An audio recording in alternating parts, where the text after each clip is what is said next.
오늘 소개해 드리려고 하는 이 사도 요한은 우리가 흔히 알고 있는 부드럽고 따뜻한 사람이 아니라 강력하고 무자비하며 편협할 뿐 아니라 자기 신념이 강하고 타협할 줄 모르는 무서운 사람이었습니다. 그런데 그가 예수 그리스도의 부름을 받았으며 또한 예수 그리스도와 함께 동행하면서 그의 삶은 완전히 달라지게 된 것입니다. 우리가 알고 있는 사랑의 사도이며 누구보다도 따뜻한 품성의 사람이 되었습니다. 그리고 예수님의 제자 중 유일하게 순교하지 않고 장수하며 자기 사명을 완수한 사람이 되었습니다. 사람이 변화된다는 것이 얼마나 어려운가 하는 것을 우리 자신들이 스스로 돌아보면 잘 알게 됩니다. 그러나 이 사도 요한은 예수님을 통하여 변화가 되고 또 예수님의 은혜를 통해서 그가 살았던 삶을 우리가 돌아보면서 우리 자신을 다시 한번 살펴보는 시간이 되기를 바랍니다. 우리의 아들이라고 불려지던 사도 요한이 예수님을 통해서 어떻게 변화되었는가 하는 것을 살펴보면서 오늘 예수님 통해서 내 삶은 어떻게 변해왔는지 앞으로 어떻게 변해갈 것인지를 돌아보는 그런 시간 되기를 바랍니다. 첫 번째로 사도 요한은 예수 그리스도를 통해서 사랑을 배운 사람이었습니다. 요한은 신약의 5권의 편지를 썼습니다. 복음서로는 여러분 잘 아시는 요한복음인데 그는 예수 그리스도를 어떻게 생각했느냐를 거기에 기록했고, 서신서인 요한 1, 2, 3서는 예수 그리스도께서 교회를 어떻게 생각했는지, 그리고 요한계시록은 박해와 절망 가운데 미래를 어떻게 생각했는지를 기록하였습니다. 각각 환경과 여건과 수신자와 상황이 다르지만 그러나 그 말씀의 주제는 사랑이었습니다.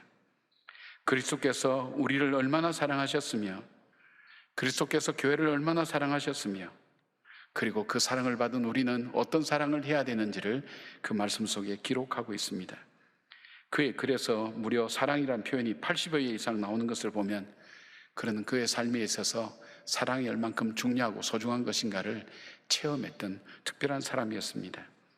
복음서에서도 자주 볼 수 있는 표현은 요한이라는 이름, 자기 이름 대신에 예수께서 사랑하시는 제자라는 표현을 사용함으로 인해서 그가 얼마나 주님을 사랑하고 주님으로부터 사랑받는 제자인가를 잘 드러내고 있습니다. 그는 원래 세례 요한의 제자였습니다.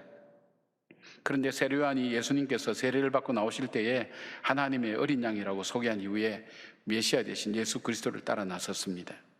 그리고 예수님께서 나를 따라오라고 말씀하셨을 때 배와 아버지와 그물과 품꾼을 버려두고 예수님을 따라 나섰습니다. 또한 예수님이 가시는 자리에 거의 동행하였습니다. 예수님이 마지막 만찬을 하며 심각한 말씀을 하실 때에도 그가 사랑하는 예수님에게 기대어서 예수님의 말씀을 듣고 포도주와 떡을 먹었던 사람도 바로 이 요한이었습니다. 그래서 그는 누구보다도 자신이 예수님을 사랑한다고 믿었던 사람이었습니다.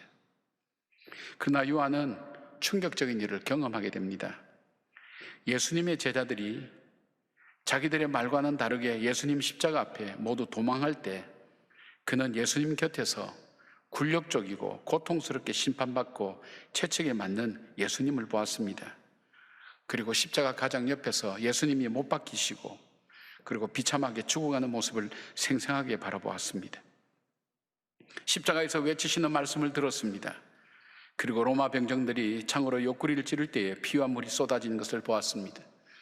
예수님이 십자가의 상황에서의 구체적인 일들을 비교적 소상하게 요한은 기록할 수 있었던 이유는 바로 주님의 십자가 옆에 그는 같이 있었기 때문입니다. 바로 그 순간 그는 그렇게 깨달았습니다. 내가 하나님을 사랑한 것이 아니라 하나님이 나를 더 사랑하셨다는 그 고백을 감히 드릴 수 있게 된 겁니다. 사랑을 위하여, 그 제자들을 위하여 마지막까지 그 죄를 담당하시고 십자가에서 온갖 고통과 고초를 겪으면서도 마지막까지 끝까지 십자가를 지시는 그 예수님을 통해서 예수님의 사랑이 무엇인지를 알았고 예수님의 사랑이 어떤 것인지를 그는 체험하게 된 것입니다. 저도 예수님을 참 사랑한다고 믿었던 사람 중에 한 사람입니다. 그래서 신학을 하고 예수님을 참으로 섬기고 예수님 위해서 살겠다고 일생 동안 결심하고 따라 나섰던 사람입니다. 그러나 목사 안수를 받고 초창기에 뜻하지 않은 일들이 일어났습니다. 첫아이가 죽으면서 이어서 저희 아버님이 젊은 나이에 심장마비로 세상을 떠난 일들이 일어났습니다. 뭐 한두 사람이 흔히들 있는 죽음이라는 것을 경험했을 뿐인데, 저에게는 그것이 절망으로 다가왔던 이유는 저는 삶의 원리를 잃어버렸습니다. 예수님을 믿고 예수님을 사랑한다고 했지만 그렇게 사랑하는 예수님이 나에게 어떻게 이렇게 가혹하게 대하실 수 있을까 하는 그런 마음과 더불어서 나는 이제 무엇을 보고 무슨 목표를 향해서 달려가지 않은 목표를 상실하고 삶의 의미를 잃어버리게 된 것입니다. 매일매일 저희 삶은 살아있지만 죽은 삶이었습니다. 그러던 어느 날 새벽이었습니다. 여전히 새벽기도도 나왔지만 엎드려 자고 있는 그때에 제 마음속에 뜻하지 않은 음성이 들렸습니다. 팔을 꼬집어 보라고. 좀 웃기는 얘기 같지만 저는 또 자연스럽게 팔을 꼬집었습니다. 그때 그 다음 질문이 저에게 다시 다가왔습니다. 어디서 아프다고 하느냐? 입에서 아프다고 합니다. 그 순간 스쳐 지나가는 말씀이 그것이었습니다. 제 가슴을 때리는 말씀이 그것이었습니다. 그리스도는 우리의 머리요, 우리는 그 몸의 지체라. 그 순간 저에게는 통곡이 터져 나왔습니다. 나만이 외로웠던 것이 아니었구나. 나만이 힘들었던 것이 아니었구나. 내가 아파할 때, 내가 힘들어할 때 그 주님이 같이 아파했구나. 나는 혼자 버려둔 것이 아니었구나. 그 당시에 저의 심정은 마치 비 오는 날 아스팔트 위에 떨어져서 지나가는 차가 마구 찢어놓는 신문 조각처럼 제 마음을 갈기갈기 찢어놓는 일들이 삶 속에 너무 많았습니다. 그런 삶이 다시 한번 돌아보게 되었습니다. 나를 포기하지 않는 주님, 분명히 내가 아픈 이 아픔 속에도 분명히 더 귀한 것을 준비하고 예비하고 계신 그 주님, 그 주님의 사랑을 그때서야 저는 처음으로 체험하게 된 것입니다. 어릴 적부터 예수를 믿었지만 그렇게 자세히 알지 못했습니다. 나를 구체적으로 사랑하시는 그 주님의 그 사랑을 알고 난 다음 저에게 삶의 변화가 오기 시작했습니다. 사랑하는 여러분, 지금까지 제가 버틸 수 있었던 많은 이유 중에 하나는 바로 이 이유, 내가 혼자가 아니라는 것, 주님이 나를 포기치 않는다는 것, 이것 때문에 살아올 수가 있었습니다. 어쩌면 이 저희 체험에 비유해서 이 말씀을 바라볼 때 사도 요한이 그가 죽지 않고 끝까지 고난과 환난을 당하면서 순교하지 않으면서 마지막 순간까지도 그 사명을 놓지 않고 붙을 수 있었던 이유가 뭘까요? 그 십자가의 사랑이 아닐까요? 죄인된 우리를 포기치 않는 그 하나님의 사랑이 아니었을까요? 내가 주님을 사랑한다고 했지만 사실은 주님이 나를 더 사랑했고 먼저 사랑을 시작했고 나를 붙으시고 인도하시고 공급해 주셨다는 그 사실들이 그는 어떤 절망 가운데서도 다시 딛고 일어날 수 있는 힘이 될 수 있지 않았을까요? 십자가에서 배운 그 사랑을 그는 일평생 실천하면서 살았습니다. 자기 성품도 자기의 본성도 그리고 바꾸어 버렸습니다. 그는 강인하고 무섭고 무자비하고 편협하고 자기 신념에 젖어 있는 사람이 아니라 예수님의 사랑 앞에 자기를 내어놓고 그 사랑을 위해서 살아갔던 일평생을 걸었던 그 사도 요한, 십자가의 그 사랑, 나를 향한 그 사랑 앞에 그는 자신을 다시 돌아보게 된 것입니다. 그 사랑은 오늘 여러분을 위한 하나님의 사랑이기도 합니다. 때로는 우리는 살다가 하나님이 서운할 때가 있습니다. 하나님, 나에게 왜 이렇게 대하세요? 그런 마음을 가지고 주님 앞에 항의하고 싶은 마음이 얼마나 많은지 모릅니다. 우리 삶이 그렇게 쉽지는 않습니다. 수고와 슬픔밖에 없다는 모세의 고백처럼 이 세상이 날아가는 새와 같이 빠르기도 하지만은 수고와 슬픔밖에 없는 우리 인생 속에 때로는 지치고 힘들지만 나를 여전히 포기치 않고 사랑하시고 십자가에서 나를 사랑하기 위해서 마지막까지 그 고통과 아픔을 이겨내신 그 주님의 사랑을 우리가 다시 한번 바라볼 때 오늘 이 어려움을 이겨나가고 사랑으로 이 세상을 살아나갈 새 힘을 우리는 얻게 될 것입니다. 사랑하는 여러분, 우리가 하나님을 사랑한 것이 아니라 하나님 우리를 사랑하셨습니다. 지금도 사랑하고 계십니다. 우리를 결코 포기하지 않고 붙으시고 계신다는 것 기억하면서 어떤 고난과 시련의 자리에서도 낙심하지 않고 주님의 그 사랑 앞에 다시 일어서는 용기가 여러분에게 다시 생기기를 축복합니다.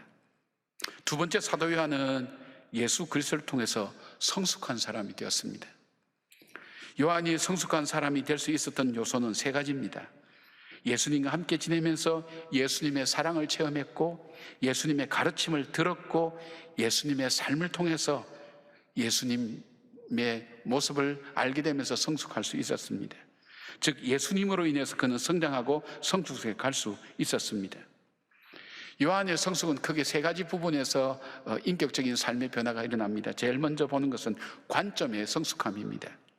사람은 처음에는 자기중심적입니다. 자기 기준으로 인생을 바라보고 사람을 보고 사건을 해석합니다. 자기 이익을 생각합니다. 그러나 성숙해지면 다른 사람의 입장과 상황을 이해하면서 바라봅니다.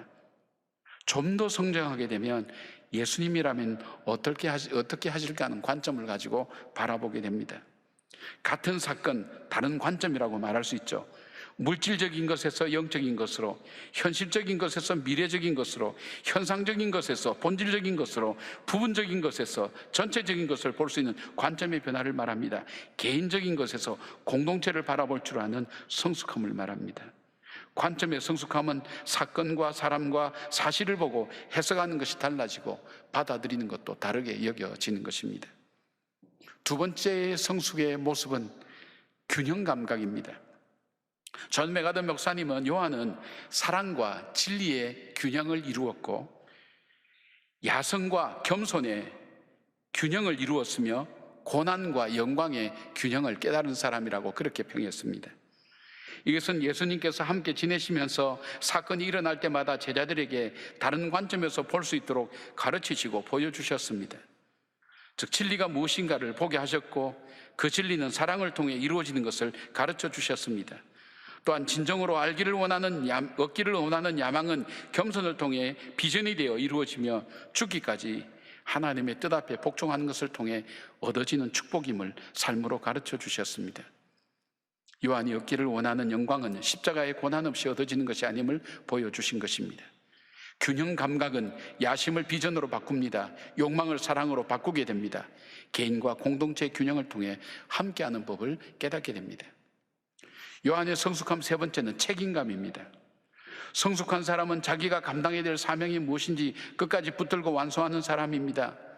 상황과 자기 입장과 환경에 따라 흔들리지 않습니다. 자기가 해야 될 일이 무엇인지를 붙들고 흐트러지지 않는 사람을 말합니다. 그 삶의 결과가 책임입니다. 마지막까지 제자를 위해 중보하시고 십자가에서 친히 죽으심으로 죄인들을 향한 사랑의 책임을 다하시는 예수님을 바라보면서 그는 변화된 것입니다. 사도 요한은 예수님의 십자가 곁에서 가장 가까이서 지켜보았습니다. 다른 제자들은 다 도망하여도 그는 그 자리를 지키면서 예수님의 십자가에서 외치는 말씀을 자세히 그리고 분명히 기록하였습니다. 더 나아가 옆구리에 창이 찔리며 피와 물이 흐르는 것과 장례의 절차까지도 다 지켜보았습니다. 십자가의 고통과 아픔을 겪으면서 사랑하시는 예수님의 모습을 바라보며 특별히 자신에게 부탁하신 어머니 마리아를 끝까지 책임을 다하는 삶을 그는 살았던 것입니다. 사명을 완수하는 자의 삶, 순교하는 것도 힘들지만 그러나 살아서 하나님 말씀을 믿음대로 살아가는 것이 더욱더 힘들다는 것을 잘 알게 될 것입니다. 요한은 바로 그 사명을 끝까지 완수한 사람이 되었습니다. 사도 바울은 에베소서 4장 13절에 우리가 다 하나님의 아들을 믿는 것과 아는 일에 하나가 되어 온전한 사람을 이루어 그리스도의 장성한 분량이 충만한 데까지 이르리니라고 성장과 성숙의 기준을 제시해 주셨습니다. 우리가 주님을 더욱더 알아갈수록, 주님을 더욱더 사랑할수록 온전해지고 주님을 닮아가는 성숙함이 날마다 우리 삶에 풍성하기를 기원합니다.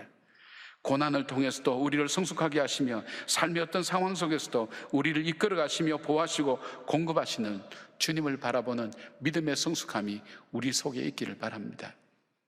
언제까지나 얕은 물가에서 머물러 있는 것이 아니라 오늘 내가 세상을 보는 관점이 달라지고 사건을 해석하는 관점이 달라지는 관점의 변화, 그리고 그것을 끝까지 하나님 주신 그 자기 사명을 따라서 책임지는 그 책임감, 그리고 균형을 잃어버린 그 삶에서 균형 감각을 찾으며 앞과 뒤와 위와 아래와 깊이와 높이를 더듬어 살필 줄 아는 그 감각, 그 균형 감각을 가지고 주께서 우리에게 주신 사랑의 귀한 마음을 가지고 살아갈 수 있는 성숙함이 이 고난과 시련의 때에 여러분 속에 더 연그러져 가고 이루어져 가는 그런 여러분의 성숙함이 되기를 주의 이름으로 축복합니다.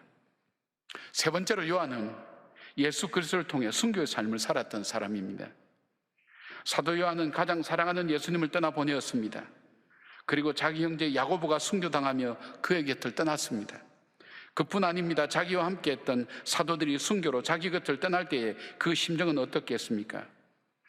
그러나 그는 상실감 속에 머물러 있지 않았습니다. 하나님께서 밤모섬에서 보여주신 미래를 향한 비전과 꿈은 그에게는 죽음이라는 어둠, 그 어둠을 뚫고 천국의 소망이라는 그 소망과 희망을 향해서 오늘도 한 걸음 한 걸음 걸어 나갈 수 있는 힘이 될 수 있었던 것입니다. 순교하는 것도 중요하지만 이 땅을 살면서 순교자의 각오를 가지고 믿음으로 살아가는 것도 중요하다는 것을 누구보다 잘 알았던 사람입니다. 죽음의 현실이 자기에게 다가올 때 그 죽음과 맞서서 부활과 천국의 소망으로 그 절망을 무너뜨리며 이겨내는 믿음의 삶이 가치 있는 삶이라는 것을 그는 알았습니다. 그러기에 요한은 세상에서 가장 큰 소망을 가지고 믿음으로 현실을 살아내며 이겼던 사람입니다. 사명자로 마지막까지 자신이 해야 할 일을 다한 사람이었습니다. 자신이 이 땅을 살면서 어떻게 살아야 할지를 가장 명쾌하고 분명하게 알았던 사람이었습니다. 순교하는 것 이상으로 고통을 안고 살아내야 하는 것, 더 고통스럽고 힘들지만 마지막까지 생명을 걸고 자기에게 주어진 사명을 향해 달려가는 사람, 그 사람이 바로 사도 요한이 되었습니다. 존 메가더 목사님은 요한은 주후 98년 트라이아누스 황제 때 사망한 것을 그렇게 추정했습니다. 히에로니무스라는 갈라디아 주석학자의 그 책에 나오는 이야기를 인용해서 설명합니다. 사도 요한이 말년에 나이가 너무 들어서 예배소에서 그 말년을 지내게 되었습니다. 자기 스스로 나오지 못하고 사람들의 들것에 의해서 들려 나와서 선생님 한 말씀만 해주십시오, 한 말씀만 해주실 때 그가 전한 말은 매일매일 반복하는 말이 이 말이었다고 합니다. 사랑하는 자녀들아, 서로 사랑하라. 이거 매일 반복되니까 이게 사람들이 귀찮습니다. 선생님 이것 말고 다른 말씀 해줄 것이 없습니까? 이것 말고는 다른 말씀 해줄 것이 없다고. 왜냐하면 이것이 주님의 계명이며 이 계명을 지킨다면 그것으로 충분하오. 자기의 인생을 살아오면서 자기 인생 속에 남는 단 한마디, 자기가 누구에게 있는지 자신에게 증거할 수 있는 단 한마디가 여러분 속에 있습니까? 요한은 이것이었습니다. 주 안에서 서로 사랑하라고. 이것이 주님의 계명이면서 주님의 뜻이면서 모든 일을 이루는 삶의 방법이라고. 이 한마디를 위해서 일평생 그는 모든 경험과 모든 삶을 살아왔습니다. 여러분 속에 다 잊어버려도 잊지 말아야 될 인생의 한마디가 있습니까? 난 죽어도 예수 안 믿어. 죽어도 나는 어떻게 살 거야. 이런 어떤 그런 게 있습니까? 요한은 그것을 사랑이라고 봤습니다. 주님의 계명이요, 가르침이요, 명령이요. 그리고 이 사랑 안에서만이 우리가 묶여있고 닫혀있고 깨어져 있는 것이 회복될 수 있다는 것을 그는 마지막까지 증거했다는 것입니다. 예수님을 위해 죽는 것도 귀한 일이지만 예수님을 위해 사는 것도 우리에겐 정말 중요한 일입니다. 어쩌면 더 어려운 일인지 모릅니다. 그렇다면 오늘 우리가 살아있는 이유가 있다면 서로 사랑하는 것과 바로 이 복음을 세상 끝날까지 전하는 것, 그것보다 더 중요한 일이 우리의 삶 속에 무엇이 더 있겠습니까? 최근에 필립 얀시라는 기독교 복음주의 작가가 2017년 영국 신문 가디언지가 모든 시대를 통틀어 가장 괄목할 만한 작품 넌픽션 100선을 선정하는데 여기에 선정된 책 중에 존 던의 비상시의 기도문이라는 그 책을 현대어로 번역을 했습니다. 존 던이라는 사람은 17세기 초에 런던에서 당대 손꼽히는 저명한 교인 세인트 폴 대성당 사제를 맡아서 목회했습니다. 당시는 치명적인 전염병으로 된 런던 인구의 3분의 1은 죽고 3분의 1은 시골로 피신해 가버렸고 소수만 남아서 폐허가 된 런던을 지켰습니다. 교회마다 교인들은 줄어드는데 세인트 폴 성당에는 사람들이 몰려들었다고 합니다. 그것은 바로 존 던의 말씀이었습니다. 존 던의 말씀이 사람들에게 소망을 준 것은 바로 죽음 앞에서 믿음으로 살아내는 소망에 대한 이야기였습니다. 존 던은 죽은 성도들을 기리는 종소리를 하루에도 수차례 들으면서도 가장 참혹한 현장에서 목회를 하였습니다. 매일 말씀을 전하던 그에게 어느새 그에게도 병의 증상이 나타나기 시작했습니다. 그것은 곧 죽음을 의미했습니다. 그때부터 쓴 글이 바로 소개하는 비상시의 기도문이라는 것입니다. 그는 죽음을 마주하며 하나님 앞에 기도했던 내용을 담았습니다. 믿음으로 사망 권세와 싸워 이겨가는 이야기입니다.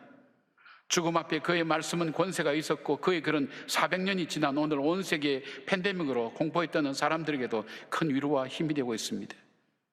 죽음과 대결하며 매일매일 천국의 소망으로 어두운 현실을 걷어내고 믿음으로 살아가는 삶을 글로 표현한 것입니다.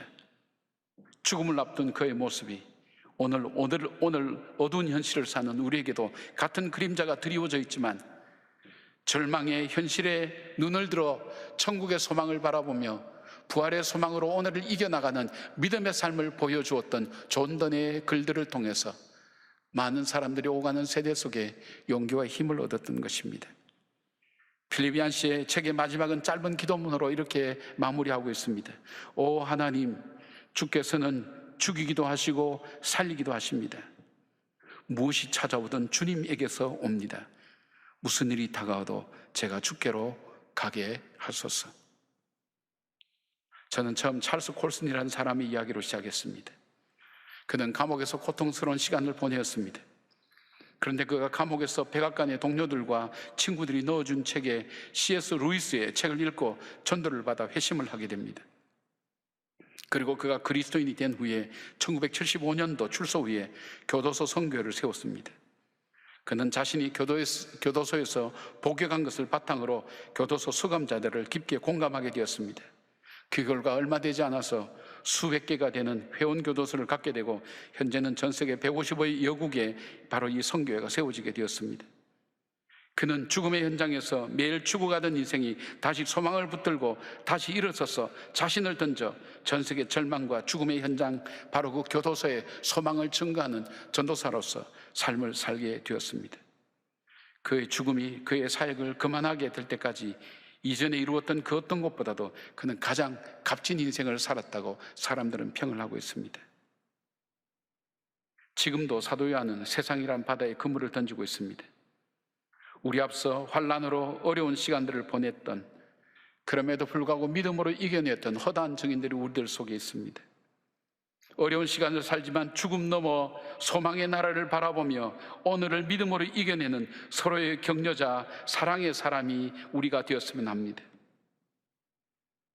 우리가 이야기하는 절망과 어두움, 그리고 죽음과 그리고 지침과 피곤함에 대한 이야기보다도 그것을 뛰어넘어서서 우리에게 소망으로 우리를 부르시고 천국의 소망과 부활의 소망으로 우리를 다시금 이렇게 세워주시는 그 주님의 사랑이 오늘 우리 가운데 있다는 것, 우리 앞서 가신다는 것 기억하면서 함께 믿음으로 이 시대를 이겨나갈 수 있었으면 좋겠습니다. 히브리서 12장 1절은 우리에게 이렇게 말씀을 전해주고 있습니다. 이러므로 우리에게 구름같이 둘러싼 허다한 증인들이 있으니,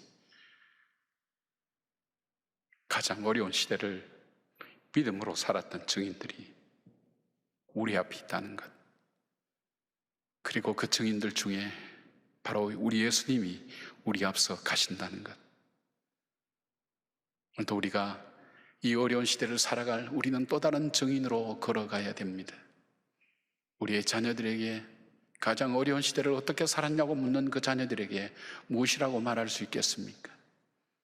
우리의 믿음의 후배들에게 가장 힘들고 어려운 시대를 어떻게 살았습니까? 하는 질문 앞에 어떻게 답하시겠습니까? 오늘 요한처럼 십자가에서 자기를 향한 사랑을 낱낱이 지켜보았던 이 요한, 그러기에 결코 그에게 주어진 고난의 잔도 두려움도 그가 거절하지 않냐고 받아들이며 참된 천국의 소망을 바라보고 부활의 생명을 향해 걸어갔던 그 요한처럼 주님 앞에서 다시 한번 우리의 소망을 다시 움켜잡고 우리를 부르는 그 부름을 향해 걸어가는 살아있는 생명력 있는 성도들의 삶이 되기를 주의 이름으로 축원합니다.